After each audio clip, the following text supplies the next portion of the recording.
Sa mga kinakaukulan po, nananawagan po ko, sana po may maawa man lang sa amin. Dito sa sitwasyon namin dito sa Hulo, sa Barangay Binuangan, lalawigan ng Bataan. Ayan po, yung mga kinakaukulan po, yung mga nasa taas, sana po may makapansin itong video na to. Maawa naman po kayo sa amin, mabigyan nyo naman po sana ng pansin at matulungan nyo naman po yung sitwasyon namin dito. Kasi po, ito po yung Hulo, ito po yung bahay namin na lagi po yung mga baka ng kamaya. Ayan po, paikot-ikot, nakabakod po itong buong Hulo na to. Giniba po ng mga tauhan ng kamaya. Giniba nila, pinapapasukan lagi nila ng baka. Ayan po, lagi po yung mga baka dito.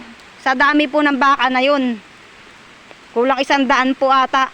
Ayan po, sinisira ng mga baka yung dingding ng bahay. Ayan po. Sa tagal po ng panahon na nakaposisyon yung lulo ng asawa ko dito, simula pa po noong 1953 hanggang sa kasalukuyan. Ngayon po, yung mga patay na po yung lulo nila, 1953 pa po. Hanggang ngayong kasalukuyan, yung apo naman, yung asawa ko, apo na po yun. Ito po, oh, tingnan nyo po yung bahay namin dito. Lagi po yung mga baka dito. Ito po yung loob ng bahay. Ito po, dito po kami natutulog pag tag-araw. Naglilinis po kami ng kasuyan. Malaki po pakinabang, kasi malaki po pakinabang sa mga halamang kasoy. Dito po kami natutulog pag tag-araw. Ayan po, may mga gamit din po kami dito sa loob ng bahay. Kaso nga lang po, pag wala po kami, may nagbubukas po yata ng pintuan. Sinisira yung lakan. Ayan po, kasi sinira-sira po ng bakay. Ayan, nasa laula na po. Ayan po, ayun, mataan ng baka. Ang dami, nakakalat. Ayun o, pati dun, mga kasangkapan. Ala na po mapapakinabangan. Hindi ko na po alam kung nasaan yung mga ibang gamit. Ayan po yung kaldero. Ito po, mahaba po itong banggira namin na to. Ayan po, hanggang doon yan o. Ayan, banggira po yan hanggang dito. Sinira po yan ng baka. Yan pong yero na yan, na, sira-sira. Ako na lang po nagtapal niyan dahil sinira na rin po ng baka yung dingding niyan. Yan po. Ito po. Ito yung daan palabas. Ito po yung pintuan namin sa kusina. Ang nakakapagtaka lang po, yung pintuan namin dito sa kusina, pag wala po kami, may nagbubukas para pumasok po yung baka doon sa loob. Ito po, yung lakan. Ang nakakapagtaka lang po, may lakan na to, tapos tong alambre, imbubuhol po namin doon. Ganyan po, imbubuhol namin. Ayan, paano po mabubuksan ng baka yan, na nakabuhol? Paano po mabubuksan ng baka to? Ayan, mabubuksan po na ganyan, papasok sa loob yung baka. Ayan po, para magsira. Ilang beses pang kanyan. Nadadat na nakasawa ko itong bahay na bukas. Ayan, sira-sira po. Tapos, ito po, bukas din po to. Pag pumupunta yung asawa ko dito, nadadat ng bukas. Ayan, dito po yung sarahan nito sa lubay. Ayan o.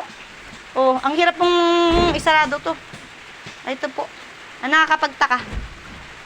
Ayan po. Ang nakakapagtaka. Paano mabubuksan to ng baka? Dahil doon ang saraduhan sa may tabi ng kalan na nakataling alambre. Tapos dito po sa loob. Ayan po. Paano po ito mabubuksan ng baka? Madalas po nadadat na ng asawa ko dito. Bukas. Itong bahay namin dito. Kasi may nananalbahay talaga. Ayan po. Ayan po. Yung paikot nito, pwede nang tamna ng palay. May gamit po kami dyan sa loob. Pag kami natutulog dito, ayan po. Nawala na nga po yung mga ibang gamit dito, yung mga barita, mga kamot, matilyo. Ito po yung banig. Dito po kami natutulog. Ay kaso nga lang po yan, oh. Kakakagat po ng baka, tuluyan ng umigay yung dingding. Ayan po, kulambo. Ito po yung mga kumot namin. Madilim po kasi rito sa loob. Ayan po. Ayan po yung mga kumot. Pag dito, hindi ko pa po na iuwi. Ala na po yung mga damit namin. Uwi ko na sa baryo. Kasi po, hindi na po kami dito natutulog sa ngayon. Dahil, yan nga po. Pinapalis na nga po kami ng kamaya dito. Pero ito po talaga. Bakod po to, buong hulo, bakod. Giniba po ng tauhan ng kamaya. Nang wala kaming alam. Ayan po. Kaya po naisipan namin bakurin. Para po hindi tuluyang sirain ng baka yung bahay. Ayan po. Ayan o. Tingnan nyo naman po yung tsura. Kulang na lang po ng pantanim na palay. Para pwede ng tamnan. Paikot po yan. Ayan po yung silong. Di bali ito po yung likod ng bahay. Ayan. Ayan po yung likod ng bahay. Yan po yung silong na may nakabakod na cyclone. Sinira-sira din po ng baka. Ayan po. Ayan o. Yan po, paikot yan. Paikot ng bahay. Paikot po yan. Yan po, paikot ng bahay. Puro ganyan po yan. Paikot. Ayan o. Kaya po naisipan namin bakudin ngayon. Ayan po. Puro puro bakas ng baka. Naisipan namin bakudin ngayon para po hindi tuluyang masira ng baka. Ayan po sila nagbabakod. Ayan po. Binabakod nila. Ayan po yung anak ko. Ito po yung asawa ko. Ayan o. Ito yung likod. Ito yung giniba-giba din ng baka. Ayan o. Ayun yung mga dingding dati yan. Nadatnan ko na lang. Giba-giba na yung banggira at saka yung dingding ng banggira. Kaya tinapalan ko ng yero. Ayan po. Pwede nang pagtamnan ng palay. Ito. Kaya po ngayon naisipan namin bakudin. Para po sa ganun. Kahit ito man lang sa paikot lang ng bahay. Ang binakod namin. Ito po, paikot lang ng bahay. Hindi naman po malayo sa Ayan po, binakod namin. Ayan sila nagbabakod. Para hindi naman po tuluyan masira ng baka itong bahay. Pero lang po, pagka alis namin o kung sa isang linggo na naman po kami mapasyal dito, kung giniba yung bakod, ay malamang. Tauhan lang din po ng kamaya ang gigiba niyan. Diyan po sila mahilig sa mga ganyan. Matatapang po yung mga yan. Matatapang. Sobrang tatapang po. Matauhan ng kamaya. Wala pong kinakatakutan yan. Walang sinisino. Yan po. Sana naman, wag naman sanang sirain tong bakod. Pero kung baka, hindi to masisira ng baka. Pwera lang yung mga tauhan ng kamaya ang sisira nito. Masisira to. Ayan po. Tatapang pa naman. Tatapang masyado yung mga tauhan ng kamaya na yan. Alam kinakatakutan, alam sinisino. Yan po sila, nagbabakod sila. Ayun, lapit lang po sa bahay, Para po tuloy hindi masira ng baka, yung bahay namin. Dahil ito na nga lang po ang kwanay.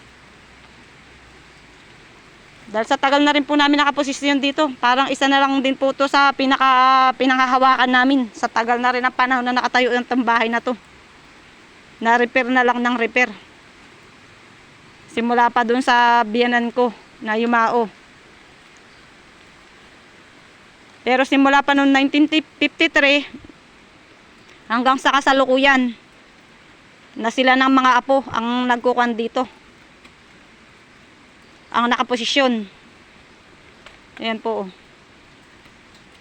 Ayan po sila, binabakod nila. Huwag naman sa po sanang masira na naman yan, may magiba. Dahil pag nagiba po yan na wala kaming alam, mga tauhan lang din po ng kamaya. Na sobrang tatapang. Walang kinakatakutan nyo, wala sino yun. Mga tauhan ng kamaya. Wala sila sinisino. Kasi po may mga pinagmamalaki po yata sila. Ayan po.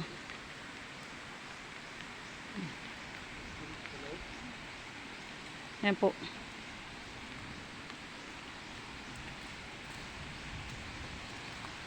Ayan po yung bahay.